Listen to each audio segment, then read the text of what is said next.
Hello and welcome to investment पे चर्चा। My name is Naveen Soni. आज हम बात करेंगे आपके फेवरेट टॉपिक के बारे में, यानी ट्रैवल के बारे में। अगर आप ट्रैवल हॉलिक हैं तो आज का एपिसोड खास तौर से आपके लिए है। अगर आप देश दुनिया देखना चाहते हैं लेकिन पैसे का स्ट्रेस है कि कैसे अरेंज करें हर साल घूमने के लिए, तो आज हम बात करेंगे अनिल चोपड़ा से, जो कि ग्रुप डायरेक्टर हैं corporate affairs and financial wellbeing Bajaj capital में। Anil, thank you so much for joining us. ये बताइए कि क्या आप पहले तो खुद ट्रैवल हॉलिक हैं, आपको खुद ट्रैवल करना बहुत पसंद है? बिल्कुल सही बोला आपने नवीन कि ट्रैवल के बिना तो जिंदगी का मजा ही आधा हो जाता है। इतनी क्या स्ट्रेसफुल बात है। लाइफ है। अगर मौका मिले तो हम साल में 4 दफा चले जाएं कहीं ना कहीं यात्रा करने। लेकिन मैं अपने आप को बहुत लकी मानता हूं कि मेरे को अपने प्रोफेशन में ही, अपने काम के वजह से ट्रैवल के बहुत मौके मिले और मैंने इंडिया के कोने कोने हर छोटे बड़े शहर में जाता रहा हर दूसरे तीसरे महीने। और जब जब मौका मिला तो बाहर की दुनिया भी देखी, दूसरे मुल्कों में भी गए, तो उससे आदमी तरोताजा होकर लौटता है और एनर्जी एकदम से हाँ, बूस्ट हो जाती है। तो फिर आपसे बेहतर कौन हो सकता है फिर तो ये बताने के लिए। अगर हम एक बजट लेकर चलें डोमेस्टिकली, मुझे लगता है आमतौर पर अगर आप ट्रैवल करना चाहें तो 50,000 एक फेयर बजट है। और अगर आप इंटरनेशनल ट्रैवल करना चाहें पर पर्सन, मुझे लगता है कि 1.5 लाख के आसपास का बजट जो है वो एक फेयर होगा। तो अगर कोई ऐसा एक्यूमुलेट करना चाहता है पैसा, मान लीजिए अब शुरू करे तो 2-3 साल में, तो कैसे सेव करे, कितना सेव करे, कहाँ सेव करे?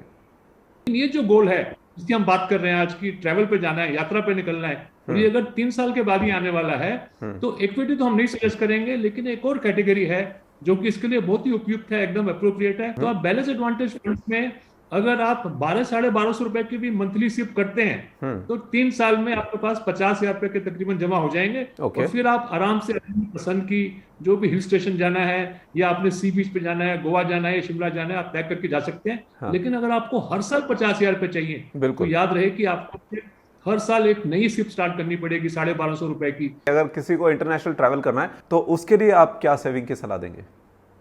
इक्विटी म्यूचुअल फंड जो है जिसपे सबसे ज्यादा रिटर्न की उम्मीद होती है, उसके लिए जो उपयुक्त टाइम होराइजन होता है वो होता है 5 या 7 साल से ज्यादा। तो क्योंकि ये 3 साल का होराइजन है, इसलिए हम सलाह दे रहे हैं कि आप सिप करिए बैलेंस एडवांटेज फंड्स में। और अगर आपने इंटरनेशनल ट्रेवल पर निकलना है कहीं थाईलैंड या स्विट्जरलैंड वगैरह, जहां पे आपको 1.5 लाख रुपए चाहिए होगा, तो हमने ये निकाला कि आपको एक ट्रिप के लिए 5,000 रुपए हर महीने जोड़ने पड़ेंगे। देखिए 5,000 रुपए से आपका साल का बना 60,000 और 3 साल का बना 1,80,000। तो राइट। अगर आपका खर्चा अभी 1.5 लाख होना है तो हो सकता है 3 साल के बाद वो 2 लाख तक पहुंच जाए, इन्फ्लेशन क्योंकि की वजह टिकटों के से। महंगे रेट भी बढ़ते जा रहे हैं। ओके। लास्टली मैं आपसे ये पूछना चाहूंगा कि कई लोग अब क्योंकि इजी ऑप्शंस उपलब्ध हैं उन्हें भी अवेल करते हैं, जैसे क्रेडिट कार्ड है और अब तो ईएमआई पर भी आप ट्रैवल कर सकते हैं। आप उसे कैसे देखते हैं? डू यू थिंक कि वो थोड़ा सा रिस्की हो सकता है, ट्रैप में आप पड़ सकते हैं, या फिर थोड़ा टाइम के हिसाब से उसे भी अडॉप्ट करना चाहिए? अगर आप एक एसेट बना रहे हैं, जैसे कि कार ले लिया आपने, तो उसकी आपने लेने के बाद उसकी इंस्टॉलमेंट भर रहे हैं, वो तो एक जायज बात है। ऐसे अगर आपने घर ले लिया उसकी ईएमआई दे रहे हैं, लेकिन ये इसके घूमने फिरने के लिए, ट्रैवल के लिए, तो ईएमआई क्रेडिट कार्ड ये नहीं, पहले आप जोड़ लीजिए ओके। उस पैसे में से, फिर एंजॉय करिए, ज्यादा एंजॉय करेंगे। उसका मैं आपको एक छोटा सा थंब रूल बता देता हूँ जो सारे श्योर। दर्शक हमारे देख रहे हैं काम आएगा, कि कितना हमको हर महीने या हर साल बचाना चाहिए।